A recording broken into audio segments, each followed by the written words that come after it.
DJ BLAZITA. I am a Puerto Rican in Brooklyn, and I DJ clubs. I do a lot of mixtapes. I've done online radio, a lot of radio appearances, and I'm just going in.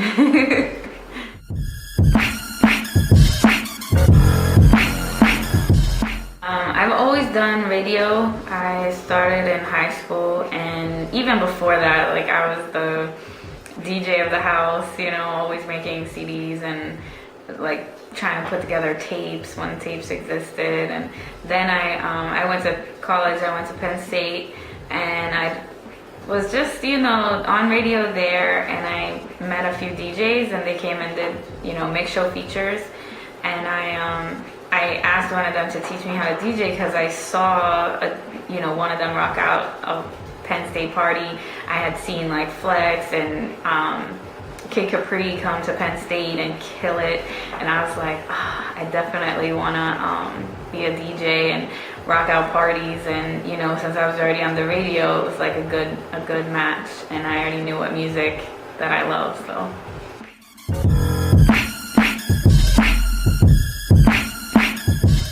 I think the key is definitely working hard.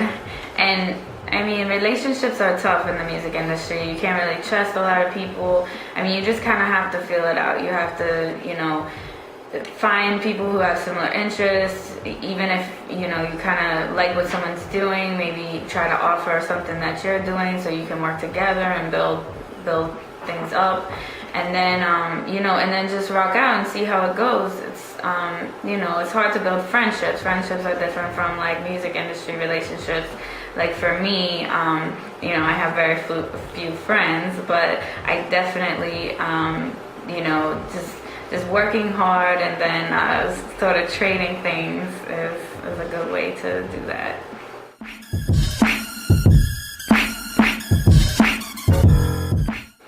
Yeah, I've done radio features on almost everything that's around New York, like Sirius, Hot 97, even like the online radio shows, That's Hip Hop, the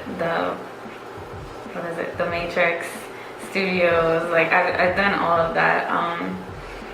I just put out a lot of mixtapes. I did clubs, you know, I do clubs, and so people asked me to be guests on their shows. I mean, Hot 97, it was different. Flex was doing a weekly feature called The Takeover, and he had me on there, and that was like a super amazing opportunity because people still talk about it, and so asked me like, oh, how was that, you know, being on Hot 97. And then Sirius, you know, I'm working to get a show on there, but definitely you have to put in the groundwork first. Like, you can't just, you know, expect people to put you on. You have to have that sort of demand, like people demanding to hear you, and like building good relationships with people who are already on the stations. That way, you know, they're like, oh, come do like a mix feature for me. Like I had given a lot of people opportunity when I had my show on That's Hip Hop online. So, you know, artists that I admired and who I was cool with, I would have on my show. So that's a good way to do it. Cool.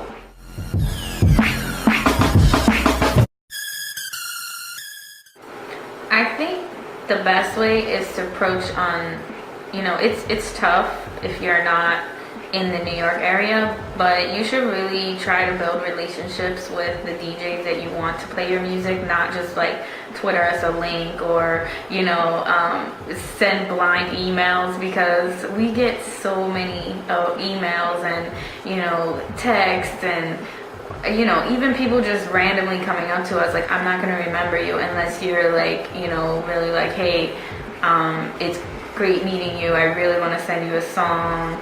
And then I might be more prone to, you know, actually open the email or, you know, listen to your music. But I don't really listen to music people send me through Twitter or Facebook, because I'm just not, you know, that's not where I get my music. Like, I either get an email, or even better is when an artist comes to me, you know, directly in the club or wherever I'm at. So that's probably the best way to get my attention.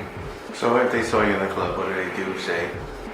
I mean, it's tough because I don't just want demo CDs either. I mean, we just get so many things and so many artists, but if you build that relationship, like, you know, try to come out to more than one of my events, like support me and I'll support you. Like that's how a lot of the people, the artists that I play now and put on my mixtapes and play in the, you know, try the songs in the clubs and try to build it up, is when the artist came to me and, you know, they're like, oh, I want to come to, you know, more than like one event, or, you know, give me your phone number, let's, you know, let's talk, so that it's that I can hear your vision and what, you know, what you're trying to do, and not just give me like 10 songs on a CD and I don't even know which one is your single. So that's the best way for us to, you know, get things popping.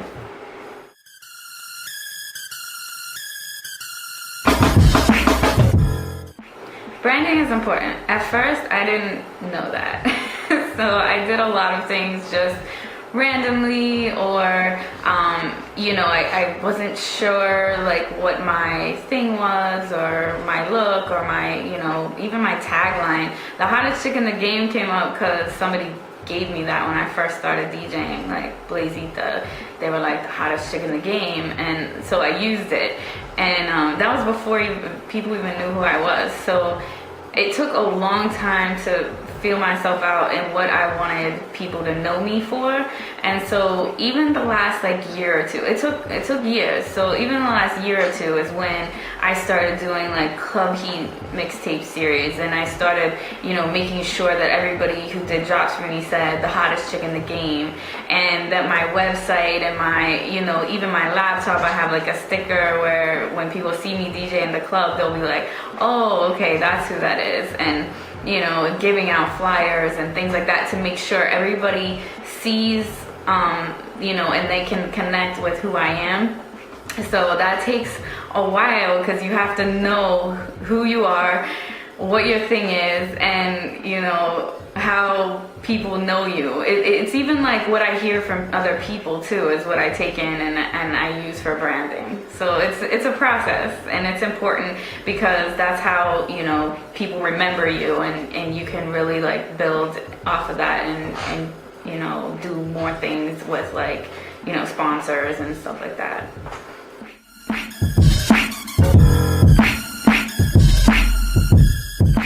Definitely it was mixtapes. Coming in, I went from Penn State and moved to New York. Nobody knew who I was. I didn't know anybody really, so I couldn't be like, you know, look out for me or something. So I just started doing mixes, and I started like just by practicing my sets and recording them, and then I would just throw them on CDs and, you know, make sure like either. Then it wasn't so big online. It was like maybe 5 years ago. It wasn't as big online. There were no mixtape sites. But I would just send people links, or I would, you know, give them out whatever parties I did. And then people were like, oh, you gotta make another mixtape. And then you gotta make another one. So I just kept doing it. And that's how people, you know, even in other countries know who I am. And I've never even been to that country. So it is definitely the best way for me as a DJ to market myself.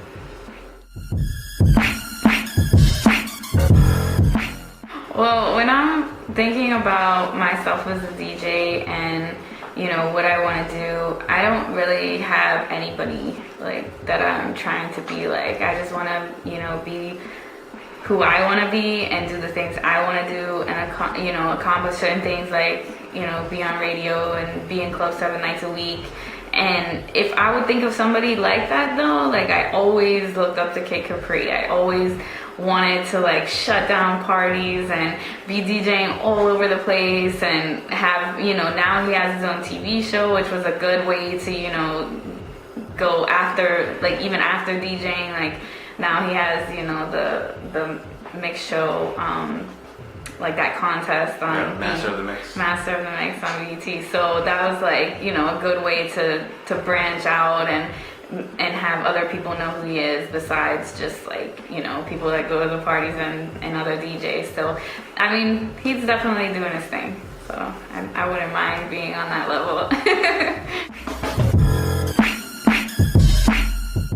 Well, what's next for me is definitely more club stuff, mixtapes. I'm looking right now like where I can put my radio show because I'm definitely gonna start that back up again. And I've also been putting out dance songs because I do a lot of parties that you know, I love playing hip hop, and I also play Latin music and reggae, whatever. But dance music is big right now, and I love playing that in the club because people love it. And so I put out 2 songs. They're on iTunes. And I have a few more in the works, and even one that's more on the, you know, hip hop urban side. And I'm, you know, looking to get, it's more about getting the artist features, and then also, you know, just having stuff that's mine to play in the club, because I think it's like, I don't know, it excites me to play my own music. So, you know, you can look for that, and then, yeah, just check me out, like, you know, my artists and that I work with and stuff like that. So